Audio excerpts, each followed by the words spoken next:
What's going on? It's Romeo. Check it out, what you missed. RD4254 7 to 7. Yo, Rome, I have a question for you about tipping. I just found out this morning when I was looking at the receipt from last night. My wife and I went out with some friends to a restaurant, and we got a separate bill. When I paid the bill, I left a tip. When I got home, I actually was looking at the bill, and I saw that the tip was already included, and the waitress didn't tell me that, so I ended up tipping her twice. Don't you think that's a scam, Rome? I don't know what to do about it. I think I should go back to the restaurant and try to get my money back from the tip. No, I mean, I don't think it's a scam. I'm going to guess. This is what I'm going to guess happened just based on what you said. You said you went out with some friends and the tip was already on the bill. I don't think it was a scam. What I think it was you probably had most restaurants, anybody over what? Is it 6 people, I believe? I think it's 6 people at the table. Then they automatically include the tip to the bill. So I'm going to guess that's what happened. And that's pretty standard, pretty common practice nowadays at a restaurant. After a certain amount of people, they add the tip to the bill, which I don't have a problem with. Especially, the only reason I have a problem with it only happened to me one time. But this was years ago where they added the tip to the bill because we had a big party and the service was awful because they knew they were already getting their tip. Now, I've never had that happen before. It only happened one time. But I don't think it's a scam. I think it's just that policy, and if your service was good. But the problem is not the restaurant. It's you. You should have paid attention that the tip. I know what you're thinking, right? It's only the two. The bill is just you and your wife. So why would they have the tip? But you were in a big party, I'm guessing, because you said you went out with friends. So your party probably exceeded whatever number the restaurant has to put the tip directly on the bill. And, you just didn't pay attention to the bill till today. So no, I don't think you should get your money back. I don't think you should go to the restaurant. I don't think you should chalk it up as them trying to scam you. I think you just got to take the L on that one. You didn't pay attention to what was going on. You added another tip thinking, is what it is. You should have read the bill right. And that's what it is. So, but I don't think they were trying to scam you by any means. What was the tip? I'm going to guess, by the way, that whatever percentage they were adding to your bill as a tip is probably less than what you were really going to give them if they hadn't added that. I'm just guessing. That's probably what happened. So a guy, he texted me, and I guess he was out with his wife and some friends last night. He said he didn't realize he double tipped.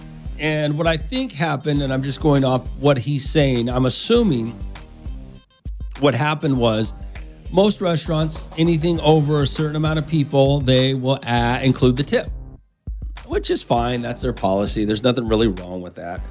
But he ended up tipping again, and then he saw it. He said he saw it the next day. He saw the bill, which had the tip already included, and then he added a tip, and he thought he was getting scammed. And I don't think it's a scam. I think you just weren't paying attention. You got to pay attention to your bill, okay? He wasn't paying attention to his bill, and apparently, I'm going to guess there was more than probably 6 people at his table, or 6 or more people. That's usually what the common practice is. And I don't think they were scamming you. I think you just didn't pay attention to your bill, that the tip was already included. So it is what it is, man. Chalk it up as, hey, I pay attention to your bill next time. RD4254 7 Yo, Rome, you were talking about the tipping. You don't think that it's unreasonable for restaurants to add the tip to the bill after a certain amount of people? I don't think that's unreasonable. I think it's BS if they don't give you good service because they know they're already getting a tip. And to be perfectly honest with you, most of the places that I've seen that do that, or the places that I've been that do that, the percentage that they're asking or the percentage that they add on, to me, is not even really enough for a tip. You know what I'm saying?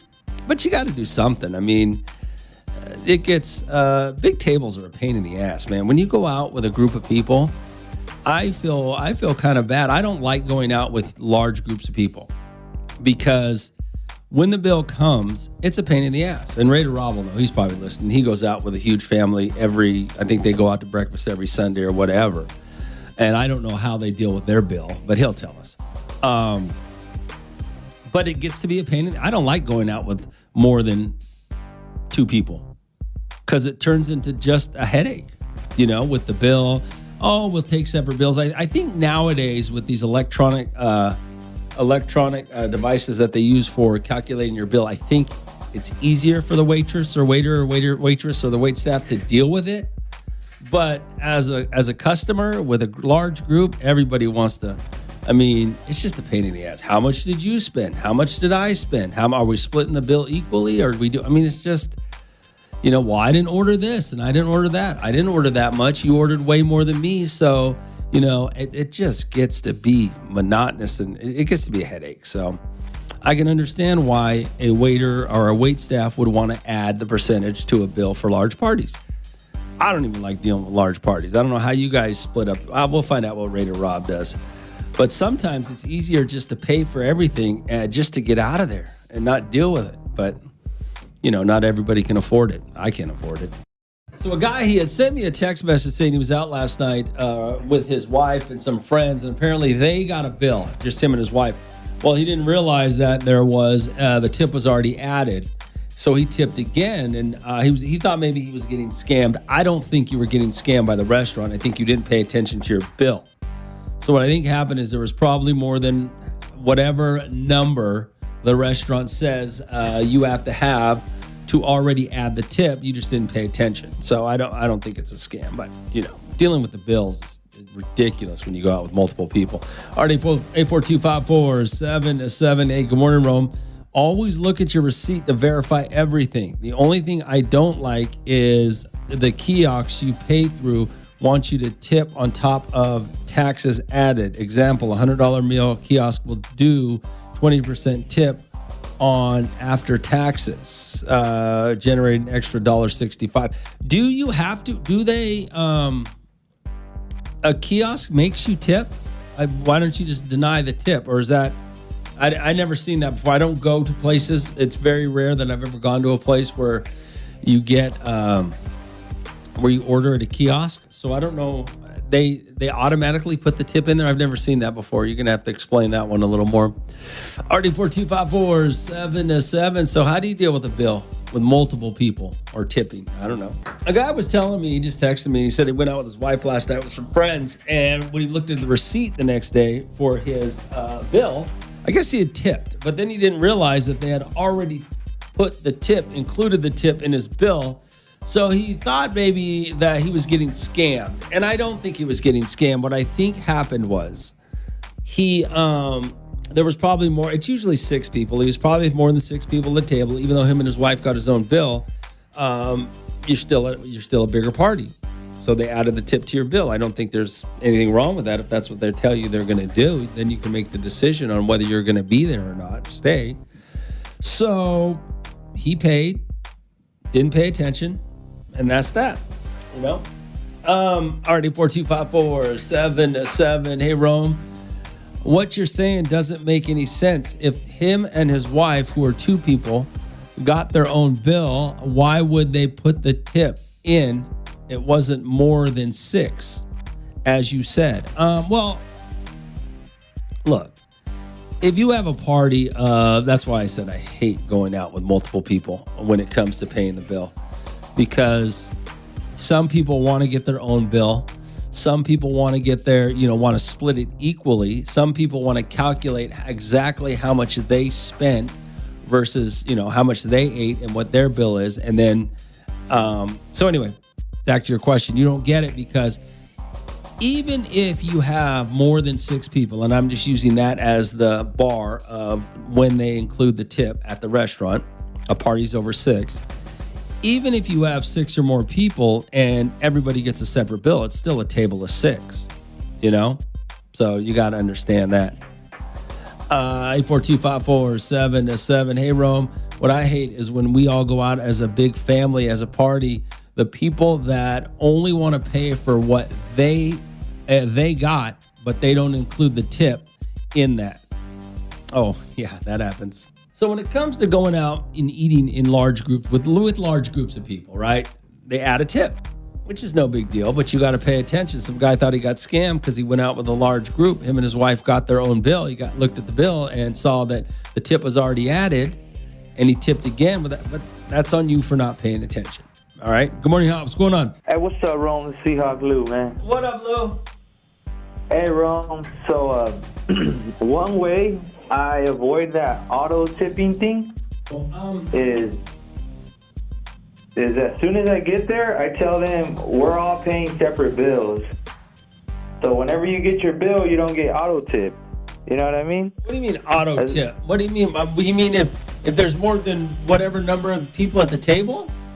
Yeah, so say it's 6 of us. It's going to be, those 2 people are paying for themselves, us 2 paying for ourselves. And so when the bill comes for only me and another person, I don't get that tip automatically just because the party's more than 6. Oh, I don't know where you're getting away with that at, but I've never seen that happen. But okay. That's the best way to get away with that. And then you tip them accordingly, whether they earned it or not. That's the way I feel. I'm not arguing with you. I just have never seen that happen. Every time I've been out and people have gotten separate bills, they've always added the tip based on how many people were at the table. So, okay. I don't know where you're going, but okay. All right. Yeah, I don't know where that's happening at. All right, 842-547-7. Would you send me here? Rome, this is the kiosk, right? On the $100 meal, the kiosk, it gives you an option, 15, 18, or 20, or other. If you click 20, if you click 20%, it has you tip, rather than, it has you tip 100. Oh, I see what you're saying. They're not forcing you to tip. They're just giving you the tip after the taxes, so that adds a little extra. I see what you're saying now.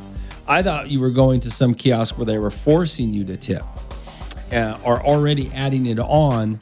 I see what you're saying. All right, 842-547-7. Yeah, but you can always do the math yourself, right? Hey, good morning, Rome. Yes, it's true. You usually put it in front of the restaurant. They usually put it in front of the restaurant. We went to Claudaddy's Seafood in Taft, and in small words, it says, if there's a party of 6 or more, a tip will be added at the end of the receipt when paying. Yeah, I don't think there's a problem with that, do you? I don't think if they put it up there and you know what you're getting yourself into, then that's your option to decide whether you want to go there or not. But you got to pay attention. I mean, you don't want to double tip, right?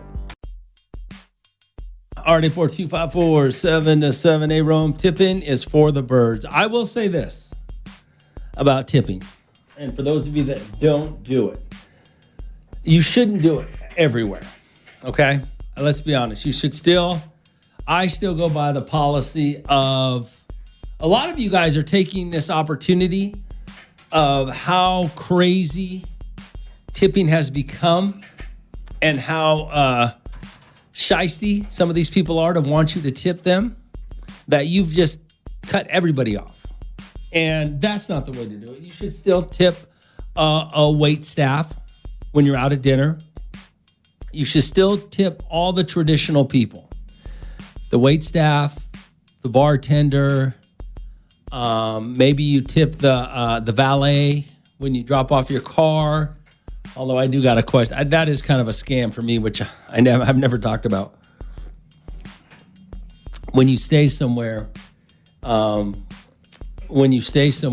for like a week or a few days and you're constantly getting your car in and out and you're tipping every single time, I don't know about that. But that sure seems to be a hustle. But it's only a couple of bucks a time, though. But I still think you should tip them. That's about it. You probably should still tip the barber and the hairdresser but I don't know. Those guys are making so much damn money that I don't know. Maybe the nail salon. I'm not sure. I think those they're I don't want to say aggressively taking advantage of you financially, because I don't know what the costs are to be a barber. I don't know what the costs are to run a hair salon. I don't know what those costs are. So I don't know if they are taking advantage of you. So I don't know. But I still think the traditional people you've tipped, you should still give a tip to. But the Jamba Juice, anybody that gives you an iPad and says, here, it's going to ask you a question, those people don't deserve tips. Already 42547-7. Let's see here. Hey, Rome, it's crazy. The Starbucks even asked for a tip. It's crazy that when you drive through a drive-through that they ask you for a tip. I mean, it's ridiculous, some of the people that ask you for something. Already 42547-7. Good morning, Nat. What's going on? Romeo, my logic on tipping is if you can't afford a tip, don't even go out and eat. Stay your butt home. I have mixed feelings about that, but yeah, I get what you're saying. I mean, and normally, like, if I invite people out to eat, I'm going to pick up the bill, and they're going to do the tipping. Or vice versa. If I get invited out to eat, somebody's picking up the bill, and I'll do the tipping. Here's the thing, Raider Dave, and this is why I say I have a little bit of a mixed feeling. What if you're a single mom with 2 kids, and you can afford to take your kids out, but you can't afford to tip? Should those kids and that mom, should she not be able to do that?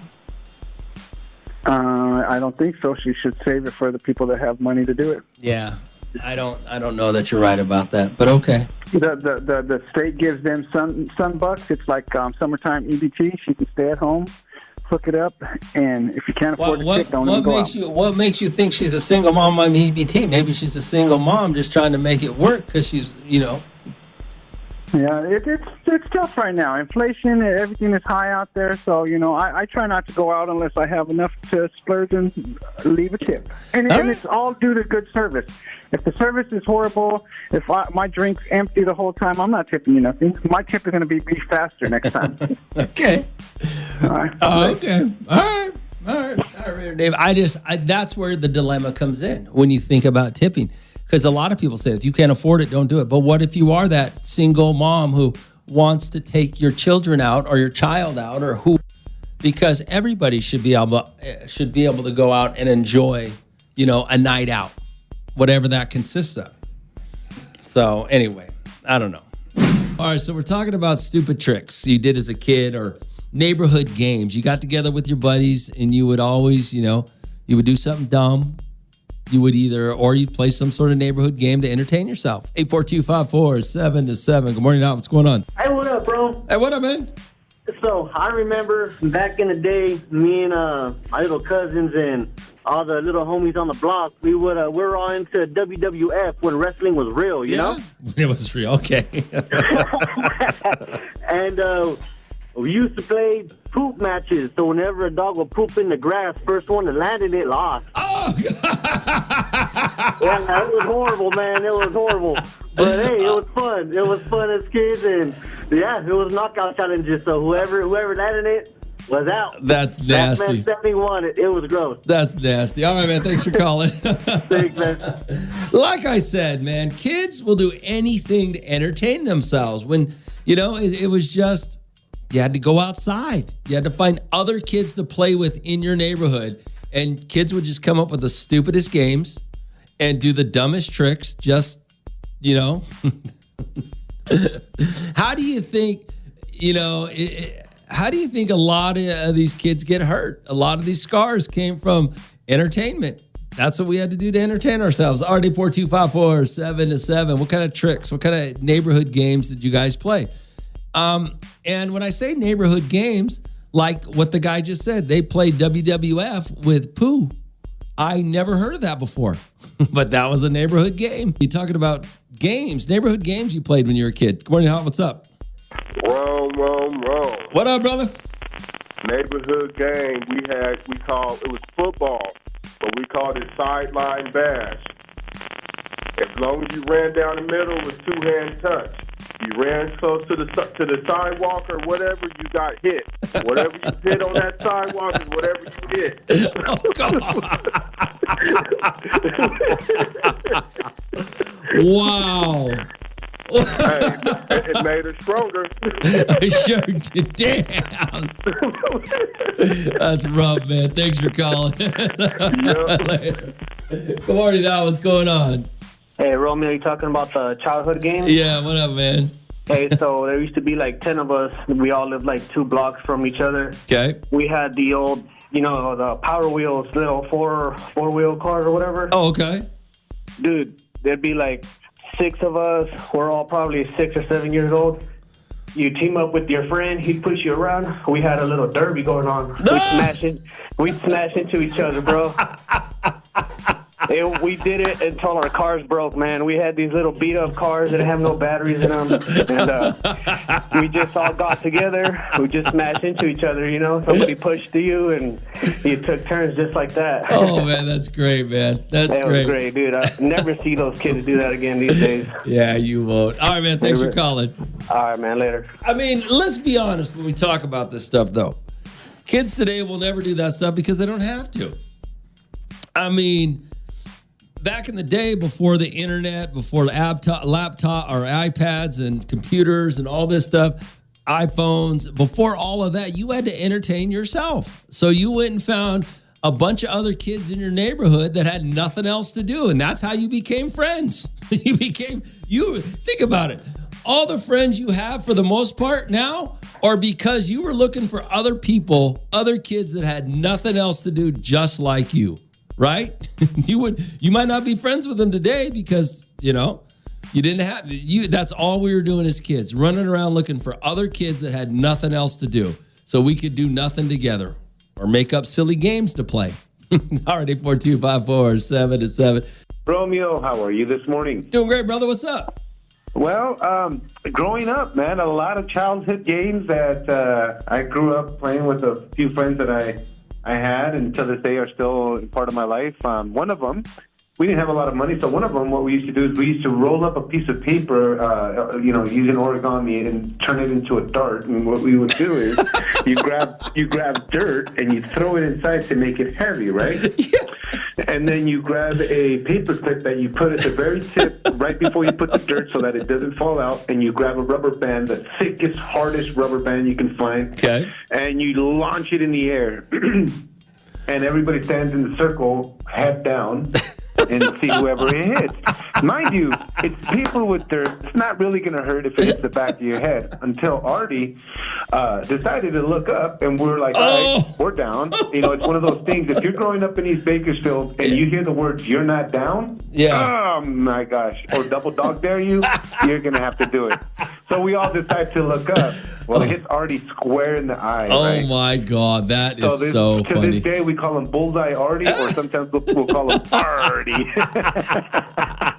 Oh, that's hilarious. That's hilarious. We used to do all sorts of stuff. And if I could tell you real last one, is we used to skate downhill. There's a street called Camino Primavera in East Bakersfield.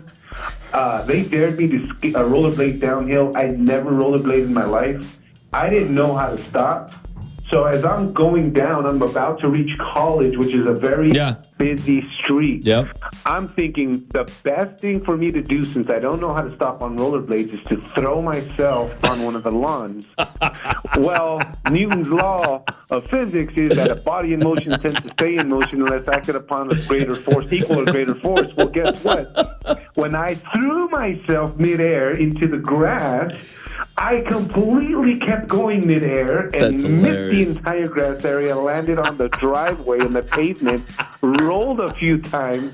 Old man that was washing his lawn there just looked at me and he goes, man, you completely missed that entire grassy area.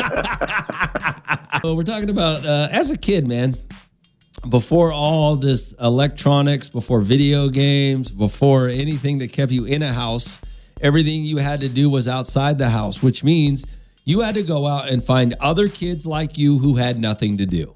And then that's how you made your friends in the neighborhood. And then after a while, you'd start making up dumb neighborhood games, or you'd make up stupid tricks to do, Everybody lay down. Let's see how many kids we can jump over on our bikes. Yeah. How many of you done that? RD42547-7. Good morning, Al. What's going on?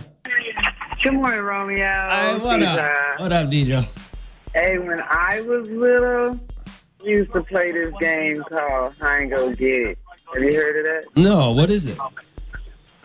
It's a bunch of us girls and boys get together and play, and we be crushing on each other. So we go hide, and when they find us, they get it. No! Get a kiss or something. I ain't gonna get it. And I always hide in the same spot. Oh my God. What is wrong with you? Yeah, that was one of my favorites. Well, let me stop. Oh, that's great. Hey, thanks for calling the show. All right, bye-bye. We should play that game as adults. All right, hey, Rome. We used to play a game called Black Widow where we would turn all the lights off in the room and just start fighting everyone in the dark. Free-for-all rumbles in the dark. Nice. Nice. Kids are so stupid. Oh, my God. How did we survive? 842-547-7. What kind of dumb neighborhood games did you play with your friends in the neighborhood or stupid tricks you would do? Good morning, Hal. What's going on? Hey, Rome. Yeah. How about doorknob? You ever heard of doorknobs? No. So when you're right there with your friends or family members and you fart, they rush you and start beating you up until you touch a doorknob. We did that all the time.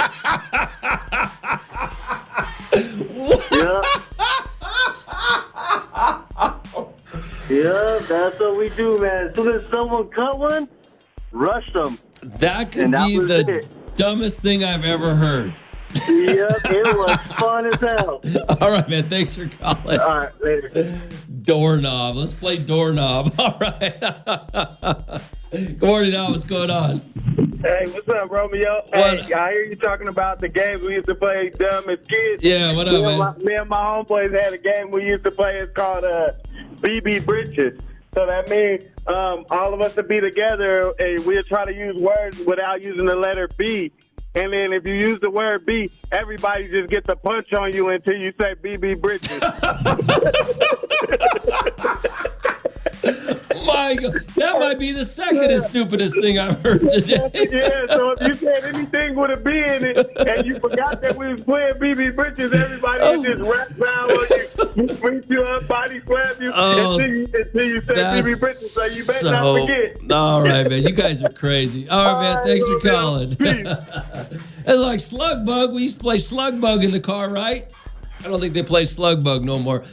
All right, Michael Bean is here for the Marriage and Family Center, 661-327-5100. That is the phone number. Good morning, Michael. Good morning. How are you? I think I'll make it. You know, I don't. So many people have so much to complain about, and I just kind of don't. Things have settled into sort of a nice rhythm in life.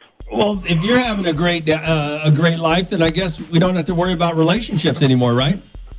Well, I mean, if I just want to only worry about myself, but I really get a lot out of helping people with their relationships. After a few sessions, when you see this couple and their shoulders aren't like up against their ears anymore as they protect their necks, from attack or whatever, and you just see this relaxation, you just see this easiness with each other that probably they once had, but that recent tensions it's just so rewarding. I just feel like that's where it's at. I want to ask you now, Michael, this is going to kind of cross over a little bit into family stuff, but we were having the conversation, I think it was yesterday or the day before, about people having to balance their kids and their spouse.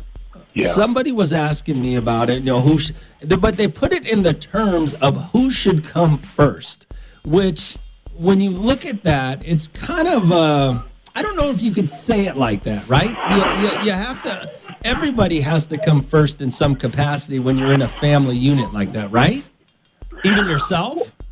Well, I think when you hear that, a lot of times somebody is having a hard time getting their needs met. And so it starts to feel like, well, it's not just do I come first or second or last. It's do I ever get a chance? Am I ever, kind of on your radar type of thing? And that's the way it starts to feel. Whether it's actually happening or not kind of doesn't matter, because if you're going through that and that's your perception, then you're reacting to what it feels like it's happening. So what do we do about that? I know. It's a big question, and it depends on the couple. It depends on the situation. There are just too many variables. I can't give you the answer to that. But the kids coming along is the second major threat to a relationship. We talked about that whole honeymoon phase wearing off, and you move into this different phase of like questioning, and you're like, how do I fit in here? And is this love even real? Because I don't feel that same level of passion I once did. That's the first thing that challenges a relationship. Kids coming along is the next thing, and it's a big thing. A lot of relationships that fail will fail after the first kid comes along. Well, when we look at, we're adults, Michael. Shouldn't adults be able to understand, hey, we have this other being that we need to keep alive and make sure nothing bad happens to, and love and protect and keep safe? Don't adults have to understand that, hey, we need to be an adult about this. I still love you. You still love me. We just have to focus our attention here for now. But we don't want to take our attention off each other. Right? I don't know where you get this idea that we're adults. My bad. That might be your first mistake right there. I don't know that we ever grow out of these feelings of sort of like neediness, a little bit of like occasional selfishness. We kind of feel like our world's falling apart. You watch a little toddler who, suddenly doesn't get to take their balloon in the car with them when they're leaving, and they just melt apart like their whole world is over, and you're like, yeah, I could kind of relate to that. So I don't know that we ever really kind of lose that or kind of become these superhuman beings that can just set aside our feelings. We can't. We just always carry those emotions around with us, and when we feel like our world is being challenged or we're losing something, it can feel like it can just feel like a disaster. Have you ever met a couple, Michael, that are both just kind of selfless, not selfish, just both kind of selfless? That really do actually feel like I'm okay with what you want to do because I just want to be with you, and vice versa? Well, I mean... Or is that unrealistic? If they're both like that, they're probably not coming to see me. It's only when one person is feeling like, hey, I'm not getting my needs met. I'm trying, I'm giving more than I'm receiving, and it's not working for me. Someone's got to not be working for people before they start reaching out. Whenever, and we'll get to more of this in a minute, whenever anybody says that to you, is that usually the truth? I am not getting everything I want, and it's all their fault. It's all your fault, not mine. Is that ever really the truth? It's completely their truth. They have tried everything they know to do, and it hasn't worked. They've tried everything that they think should work, and even the things that totally make sense to them. Oh, you know what? That'll probably work. I'll do that thing that I used to do back when things were good, and they'll get good again. And then they don't. So from that person's perspective, it's exactly how it feels. I'm doing everything, and it's not working. All right, Michael Venus here for the Marriage and Family Center. I want to talk to you, Michael, a little bit more about spouses, husbands, wives, moms, and dads, how they should be dealing with each other in their relationship when kids are involved. So Michael Venus here for the Marriage and Family Center. Good morning, Michael. Well, good morning. Okay, 661-327-5100. That's Michael's number. There's a, follow the steps when you take when you make the phone call, and you'll get through to him. Michael, maturity, having kids, everybody's getting their needs met or not because the kids are here. What are we supposed to do? I know. We were talking off air, and you were saying, why can't people be mature like me? Why can't everybody just be mature like I am?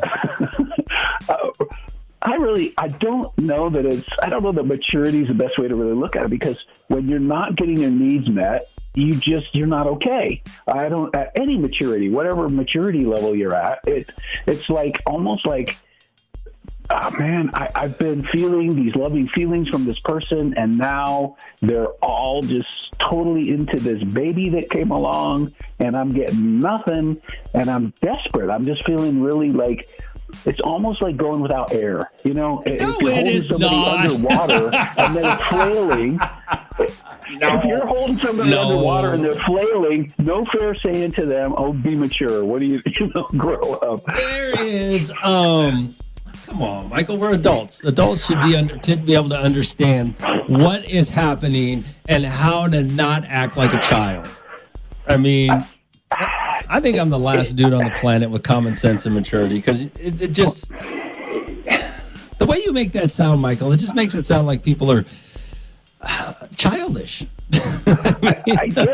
I guess on that level we kind of are. I guess maybe we need to be. There's part of us that keeps us alive that is saying, "Hey, I need this thing. It's not happening. I'm not getting this thing. I'm not okay."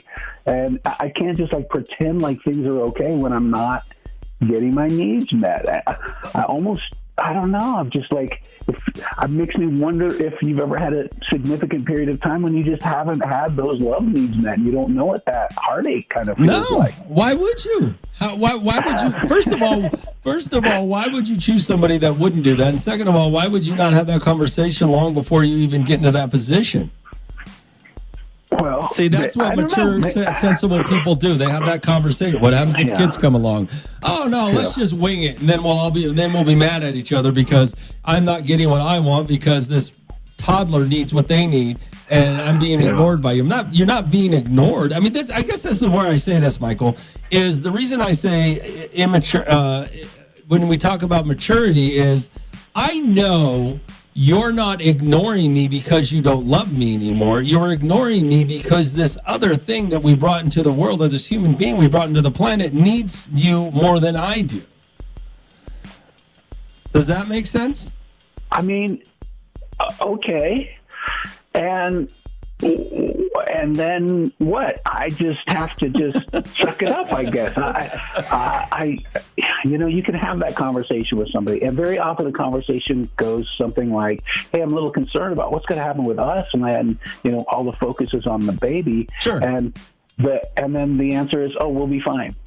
And that's kind of the conversation, because nobody predicts these late nights where you didn't sleep a wink, and then during the day there's the fussing and the changing and the feeding, and then now I'm exhausted, and by the time I even see you, I just want to sleep. Could you please bathe this baby, put the pajamas on, and just let me take a break? Well, you're not foreseeing that, so you kind of can't have the conversation ahead of time. Well, okay, I don't know. I guess I don't see it.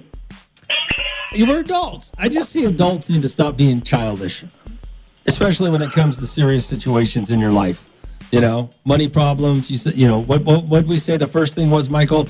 Other than kids, was it? What did you say the first biggest issue was, other than kids?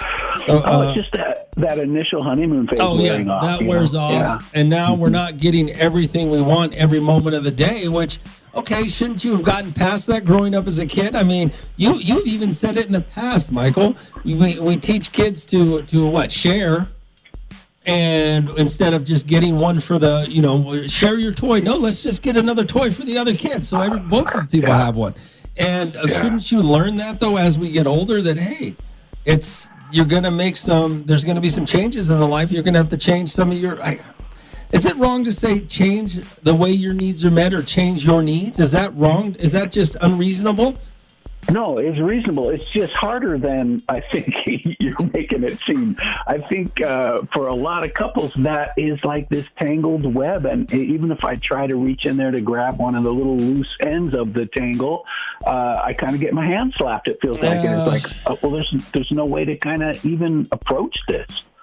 People are too sensitive. I don't see it, Michael. My bad. I don't see it. I just don't see somebody saying, hey, I can't do this right now because this is more important. So all of a sudden I'm going to be a drama queen and be upset about everything. You don't love me no more. My relationship's over and this sucks. Of course it sucks, but hey, it is what it is. But is that the reason to go, it's all over with? I don't know that people go, it's all over with. I think they go, I'm missing you, and I miss us. And, man, I think back about, a year ago or something and how we were and now how we are now. And it's just, this is such a different life than I even imagined. All right. Michael Bean is here defending all you, soft, insecure adults Immature adults. All right, Michael, hold on. All right, so Michael Bean is here. Good morning, Michael. Good morning. Let me ask you this question. When we talk about needs, okay, and that's what we were talking about earlier. Couple, they have some kids. The kids' needs need to be met. Husband and wife's needs need to be met. I'm assuming, I'm just guessing, I'm assuming the majority of families, the wife just turns into mother mode and her needs become irrelevant to her for the most part. But the husband, he doesn't change much. And so now he's over here being a child and his needs aren't being met. And you're telling, and my theory is, well, you know, it's only a few years of your life. You raise these kids and then you can get back to being, you know, who you are. Is that real or not? I don't think it's real. I think the thing that you've left out is his needs. Like you said, she put hers on hold for a while. She's kind of like, you know, I don't know how to be okay. I'm not getting enough sleep. I'm miserable, but this is part of being a mother, and I'm just going to wake up tomorrow and keep doing it. Okay. He, on the other hand, is like, what has happened in my world? You know, where did life go? What do I do? How do I fit in? Some couples, they figure out how to kind of put their heads together and face the whole, hey, children are here, let's move into parent mode together. Some couples kind of don't. And some couples figure out, oh, you know what, we're going to have to keep our relationship alive in the middle of all this. Somehow we're going to have mom take the kids for, you know, a day or something, or build up to that. At first it's hard. New moms don't want to let go of their babies for a second, you know, but over time they can just graduate a little bit at a time. Okay, well, we're just going to run to the store real quick. And then if you could just watch the kid, and then you can kind of just build up your own confidence in their ability to keep your kid alive, you know? No. Yeah. All joking aside, Michael, about this, parents do have to figure it out. If they really love each other and they really want their relationship to work, you really cannot let your kids get in between it. And what I mean by that is moms can't go, oh, all I got to do is focus on this and I can't focus on you. Dads have to understand, hey, wait, I got to get involved in this so I can spend time with her as well as the kids, and we need to find some sort of balance. That's the reality of it, right? If you really want to, everybody just thinks it's going to all come together, happy family, but I don't know that that's the truth unless you really are focusing on, I need to make sure her needs are met, his needs are met, and the kids' needs are met all together. Yeah, you can't let your kids get between you. You can't let your new job get between you. You can't let your school get between you. Whatever is kind of going on, whatever your new pursuit is, can't take the place of the relationship without, like we've talked about, putting your heads together and figuring out, okay, well, what's our plan? Moving forward, what is this going to look like in a way that we're both going to be okay with? But we don't have those conversations with each other, do we, until we have to call you? Like I said, a lot of times we try, but all that old baggage or bad relationships in the past or even bad moments in our relationship, they come to the surface the minute we try to start. The minute we get any kind of little negative feedback or whatever, it puts us kind of into this place of, oh, here we go again. I'm not going to even be listened to here, or I'm not being taken seriously, or I don't matter, or whatever else kind of goes on in our head that just completely disrupts the conversation. This is what we do with couples. We help them get past that moment and get back into the conversation in a way where there's mutual trust and respect. It's not easy. It isn't easy at all, but couples can overcome really bad habits of communication that have just made it impossible for them to have that conversation. And now they can talk about anything. It's so freeing when you have a partner that you can bring up whatever's going on with you, and it doesn't turn into, World War III. People are so stupid, Michael. I mean, that whole time you were just telling me about dealing with something, all I'm thinking about is, okay, we got a new child. A mature, intelligent individual like myself would go, look, The dynamic has changed, so maybe I need to understand there might be some difficulties in communication right now, so I got to take that into consideration before you just fly off the handle. I mean, if you and I talk, Michael, and you call me and you say, hey, I can come on tomorrow, Rome, and talk, but I'm having this going on in my family right now. I might be a little this, or I might be a little sick because I got a cold. I will handle you in a different perspective because I understand at this moment you're going through something. Why are people so stupid that they don't know that with their own relationships? I don't know why we sort of regress to our most vulnerable state in the middle of our most significant relationships. As soon as there's some negativity, that's what happens. And that's what it's like. We go back to the worst moment in our lives the minute we get some pushback from somebody who matters that much to us.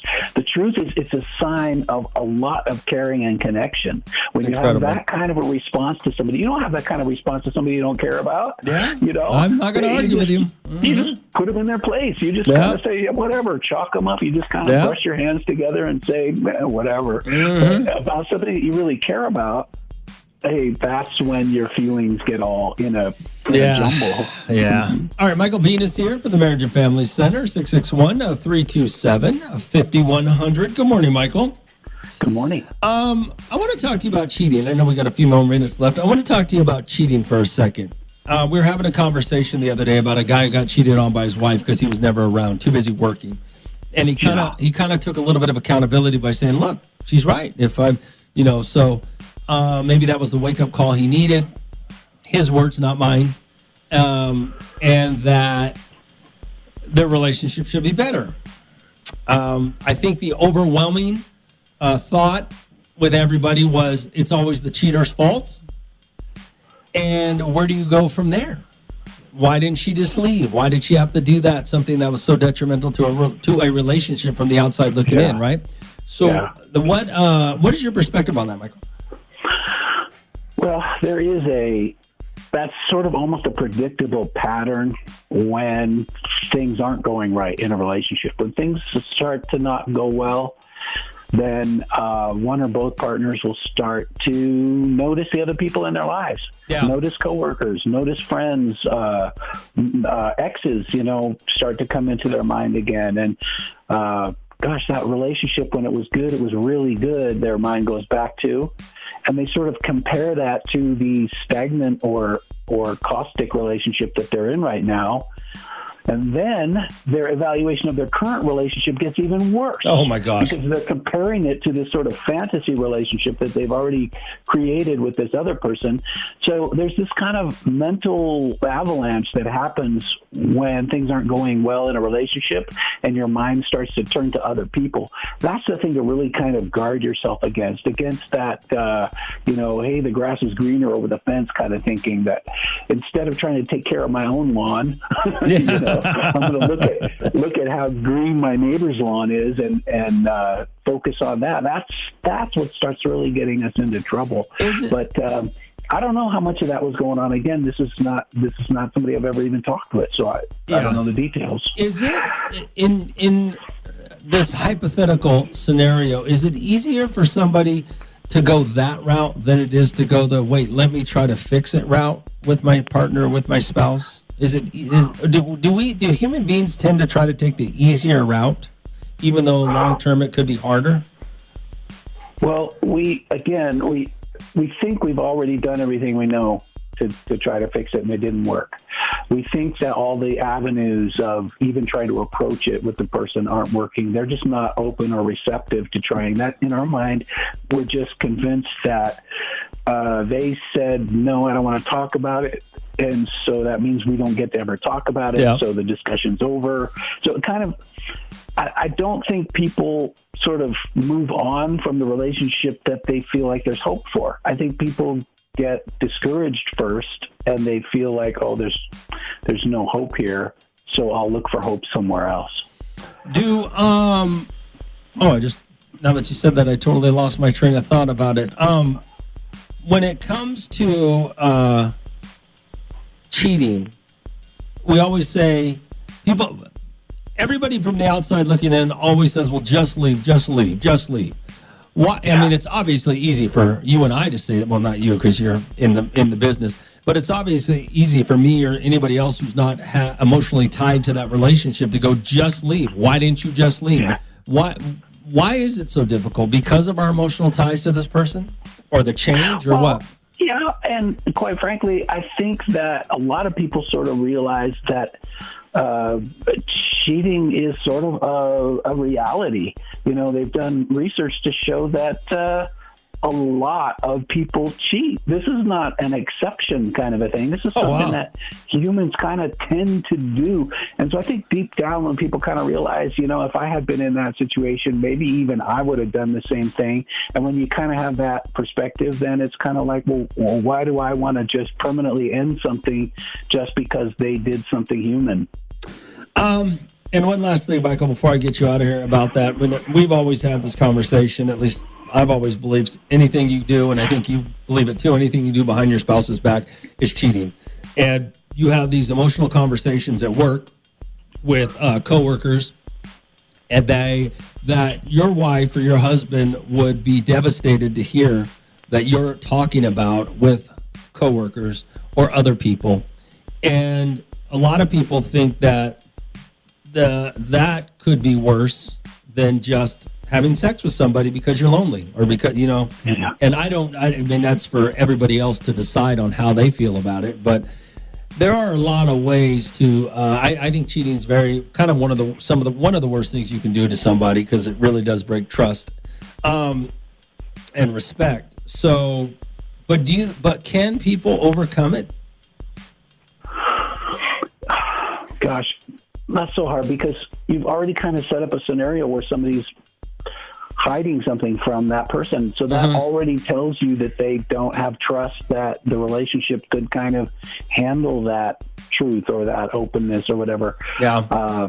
That's the very relationship that maybe couldn't handle it, the one where you're keeping secrets, the one where you're kind of trying to do something and hoping they don't find out. You're already saying something about the strength of that relationship, aren't you? Yeah. You're kind of saying, this is not something that I could bring to the table, this level of unhappiness, or that my thoughts or feelings are kind of starting to wander or starting to have thoughts about other people. If you can't say that to your partner and have that relationship absorb the threat of that, then how much relationship do you really have there? Yeah. All right, Michael, now that we brought everybody down, or I guess I brought everybody down because I brought it up. I'll talk to you next week. Michael Bean, 661-327-5100, 327-5100, right? That's right. Okay, that's right. And maybe next week we'll talk about something fun. Let's talk about hotels and Airbnbs and Verbos and all the places that you stay nowadays. Now, I have never, a lot of you guys are going on vacation. Some of you guys are going on vacation for weeks at a time. I stayed at an Airbnb. I go to hotels whenever I stay out of town. I've never stayed at Airbnb, even if I'm staying longer than, I don't know, maybe they're cheaper. I have no idea. But all of the negative things I've heard about Airbnbs over the years makes me not want to go on. And I could be wrong about it, but, that's where I'm at right now. I do want to ask you this. You ever had a bad hotel stay, a bad Airbnb stay? And the reason I say that is because when it comes to the internet, they can make anything look good. They can doctor up any pictures. You go online, you're trying to find something.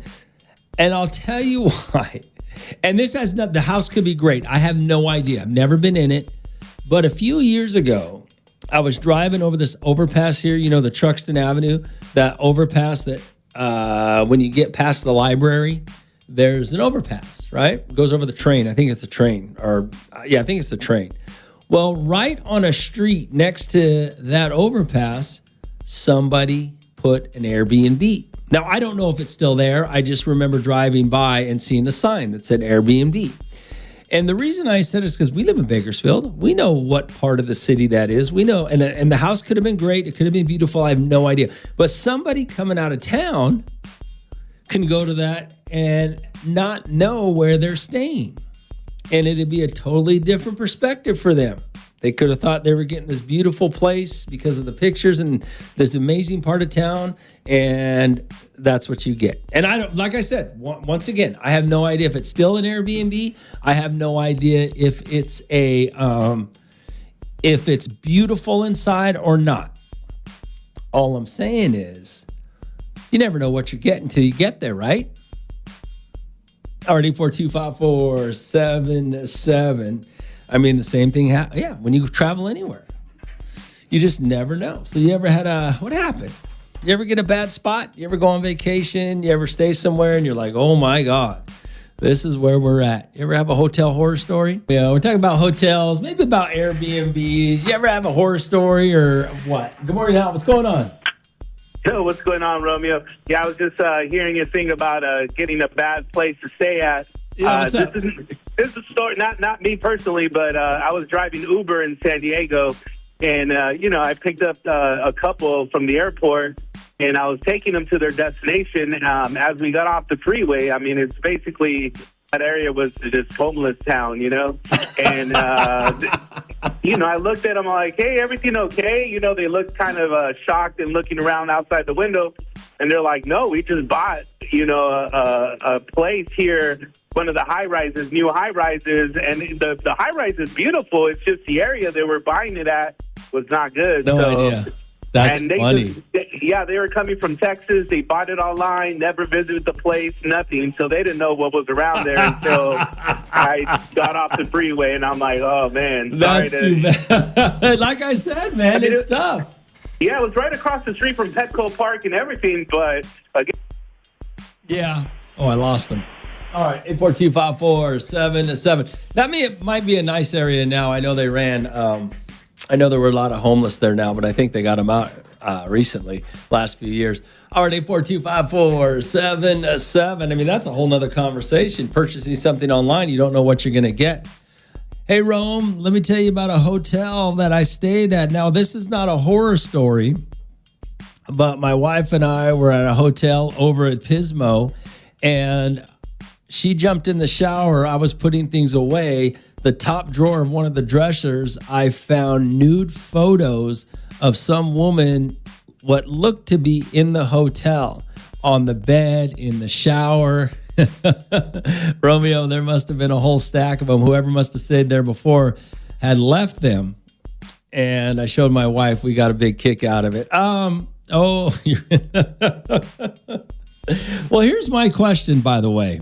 I got a couple of questions with that story. One that's crazy and that's funny that somebody left their nude photos because you never know what goes down in a hotel room. The second thing is, was the room clean? Because why didn't the cleaning person find those photos when they cleaned the room? I'm just saying. Although I will tell you this, I found a knife one time at Aria. I was staying at Aria one time. I found a knife, and that's a whole nother thing, man. What goes on? You never know what goes on in the room before you got there, right? All right, 842-547-7. So what do you got? You got a hotel horror story? Maybe you found something in a hotel? They always say, check the Bible. There might be money in it. Good morning, Al. What's going on? Romeo, what it do, my man? Hey, what up, brother? So check it out. Me and my lady, when we first got together, that was the thing with the tellies. Okay. So, one time we go get one. We go get one. Oh, yeah. I'm unloading it. She's still parking the car. I'm grabbing some stuff out. I open the door. There's I can't say she's a hooker, but she was in there taking a shower. And I was like, well, damn. You know what I mean? Hey, and then when she seen me, it was like it was normal business. Like she thought I must have been the client or something coming in next. But I was, by the time my girl got up there and I was still standing there, boy, it was not a happy scene. Well, let me tell you this, now that you brought that up. I think that's a little more common than you think. I was in a golf resort in Napa a few years back, and I opened the door, and the guy was laying on the bed, in his chonies, and he was and his wife was in the shower. It wasn't a hooker situation. It was just husband and wife. And I walk in, and the wife is coming out of the shower as I'm walking in, and everybody's like, "Oh, wait." And I was like, Hey, we'll go see some new movies. well, we just laughed about it. We just said, "Oh man, they messed up," and went back to the front desk. But It happens. 'Cause I'm telling you, it happens. it probably happens more often than you think. Now, if I was in the hotel room by myself, you know what I mean, it might have been a whole. That's hilarious. That's funny. All right, my man. Thanks for calling. You got it. Later. I mean, hotels are, they're community property, right? Sometimes you show up and find something. People leave stuff behind. I mean, it happens, right? Already 42547. Talking about hotels, Airbnbs. I mean, you ever been to somewhere crazy? Ever found something? You ever had a bad one? What happened? Good morning, Al. What's going on? Romeo, this is Coronavirus Stalker. Hey, what's up? Are you talking about a crazy hotel Yeah. horror story? Yeah, what's up? Okay, well, this wasn't really a crazy horror story. This was more like I picked the wrong motel in LA story. Okay. This was crazy. One day, a couple of years ago, we went to the beach for my husband's birthday for the weekend. Okay. So we're there. We get the room. I tell my husband, hey, let's go down the street right here to this little store, like the liquor store, to buy snacks for the room kids. It was my mom, my brother with us. Heck no. As soon as my husband gets off the store and walks in the store, we hear gunshots. I'm like, what the heck? So my husband's walking all cool, and I was like, hurry up. And he was like, what, Uncle? They were just shooting guns right now. We were in Inglewood. Talk about this. I ended up finding out we were in Inglewood. Well, the hotel we go to, because my brother goes, oh, yeah, I know where there's a cool motel. It's a Motel 6. So we get there. Oh, my God. It was like the Plug's house. Like, literally, like... something was going on there. There was pimping, there was hoes, there was selling weed, and all kinds of stuff. Like, what the hell? I told my brother, what? Like, so we ended up getting the room anyways. Oh, my God. We could just hear people coming in and out all night. Wait, you still end up getting the room? Yeah, because it's like we didn't feel we were like not unsafe. You know what I mean? It was just like, oh wow, you know what I mean? There's pimping and hoes around here. You know what I mean? Like, who cares? Like, we've seen a lot of stuff, and then like, well, my brother smokes a little bit weed, whatever. You know what I mean? So my husband was like, "Oh, go get your weed downstairs." So we ended. You aren't you from Delano anyway? So you're used to it. Well, yeah, no, and then the next morning when we were gonna check out. I could hear arguing, and I knew my brother was going to go smoke some bud, whatever outside. So I could hear arguing, too, and I look out a window. There's a lady arguing with, like, somebody in a car. She throws her soup on the car, and I'm over here trying to snap that. Sounds like a great time for the kids. All right. Thanks for calling. Yeah, but I was just like, oh, my God, I cannot believe we rented this motel room. How long did you stay there? For 2 days. Oh, my God. All right. Thanks for calling. I'd have left. I'm trying to think if I ever left a hotel room. If it was so bad that I went somewhere else. I don't think so. I don't know. Already 42547. Talking about those hotel horror stories, hotels you've rented, you didn't know what you were getting into, or maybe you found something in a hotel. Something was going on. I mean, I found stuff, right? Yo, Rome, we stayed at a hotel this one time, and the night before an event, and we didn't get home till late, so we were crashing in. And the cleaning lady knocked on the door about 8 a.m, asking if we wanted room service. We had the sign out on the door saying "Do not disturb." So the entire time around, we were like, "No, we're still sleeping." To you. Not even 30 minutes later, she came back and knocked on the door again. At this point, yes, we were upset, and I had a few words with her that were not pleasant. When we checked out, we told the front desk about it, and they told us we weren't the only people to complain about this lady that day. I don't know if it was the end of her shift or what, but she definitely wanted to clean these rooms. They told us for one night, though. Well, that's kind of cool, though. At least they comped you for the night, right? Already 42547. Gosh, I'm trying to think of some of the crazy things at the hotels. Already 42547. Yo, Romeo. I took the family down to San Diego for a few days last summer. Me, my wife, and our 3 kids between 7 and 16. Turns out the hotel had a bunch of swingers staying at it. I had no idea. I don't know if it was a convention or what was going on. They all just decided to stay at the same hotel me and my family were at. It was an eye-opening experience, let me tell you, for the kids. Well, that's the other thing. You never know who's staying at the hotel the same as you are, right? I was at a hotel one time. I stayed at, where was I? Avila? It might have been Avila Beach Suites or Avila Beach something right across from the beach there. Was it Avila? Yeah, I think it was Avila. And the guy next to me was with his new girlfriend who he was cheating on his wife with. The wife just happened to show up with her new boyfriend the same weekend. So yeah, it was kind of awkward. And I wouldn't even, they weren't even friends of mine. They were from up north, but apparently the 4 of them showed up not knowing that the other was going to be there. And yeah, it was kind of funny, to be honest with you. Already 42547-7. We're talking about hotel stays, Airbnbs. I don't know. You ever find anything? Anything crazy happen? Hey, Rome. What's up, Rome? I used to stay at the cheap hotels to save money when I would travel. Now that I have a career where I get called to these cheap hotels, I definitely spending the extra money for something way better. If only you knew. Well, that's what we're trying to know. Why aren't you telling us what's happening? Alrighty, 42547-7. Hey, Rome. Earlier you were talking about things that happen in hotel rooms before you get there. I used to work at a hotel. You have no idea how many people have died while staying at hotels. You never know if you're staying in a room that somebody died last in or not. Well, fair enough. Wow. Okay. I mean, that's that's insane, right? You just never know. It's funny how we stay at hotels, no matter how clean, no matter how expensive or how cheap. You just never know what's gone on before you got there. You have no idea.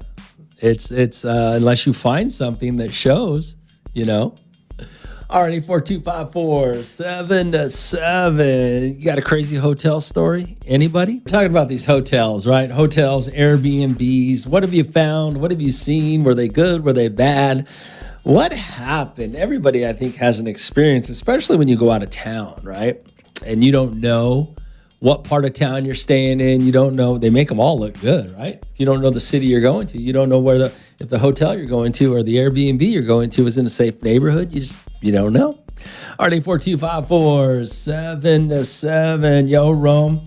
This isn't crazy or anything, but whenever I want to get some, there are 2 hotels downtown you can go to, just hang out at the bar. Bakersfield people don't understand how many women are in town for work here in Bakersfield. I always find some woman who's in town for work sitting at the bar, and she's ready to go back up to her room. You know what's messed up? Is I actually know a guy. I don't know if he's listening right now, but I know a guy, and I know where you're talking about because I know a guy who we were going somewhere. We were all going to a concert, or we were all going to something. I don't know what. Must have been a concert, and we all went to the bar, the hotel bar, for a drink. Before the concert, he met a woman who was in town on business. He went to the concert with us. He said, "I'll see you guys later." We saw him the next day. You guys would be surprised how many women are sitting at a hotel bar in town on business. And they could be married and they're still ready to get down with you. All right, so let's talk about those hotel stays. I don't know, Airbnbs, wherever you stayed, right? What kind of crazy things happened to you? Hey, Romeo, let me tell you what happened last year. The wife and I, we stayed at an Airbnb at Paso Robles for the Mid-State Fair. It was a real nice property. The lady was renting out her back house during the fair time as an Airbnb. Beautiful property, nice pool, very clean. I woke up Saturday morning about 5 a.m. She was doing yoga naked next to the pool. I couldn't believe it. And she was hot, Rome. Older lady, but hot. Okay.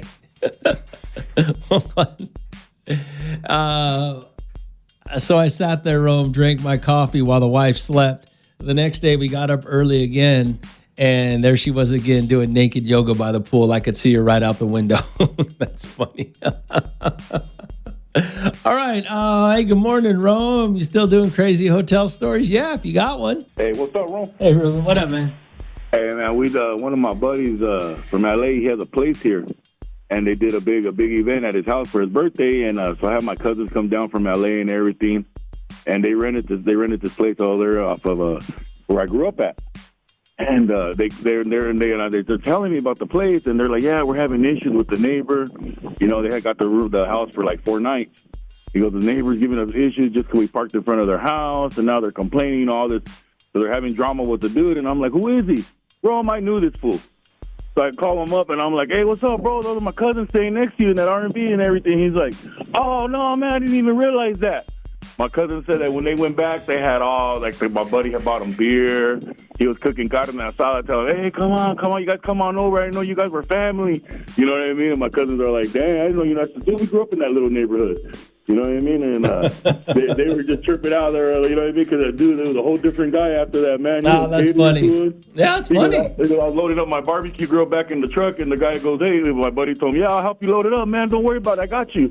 I go, yeah, that's how it is when you know a couple people, bro. All right, Ruben. Thanks for calling. Yep. Later, man. Later. Well, there you go. All right, 842-547-7. I have heard, though, by the way, and some of these people who are putting Airbnbs in neighborhoods, they're not even houses that they live in. They're just buying houses in these nice neighborhoods. And they're putting Airbnbs in them, and the neighbors are getting pissed. I have heard that before. All right, 842-547-7. Yeah, so you got a crazy story? Romeo in the Morning. Every morning. On Hot 94.1.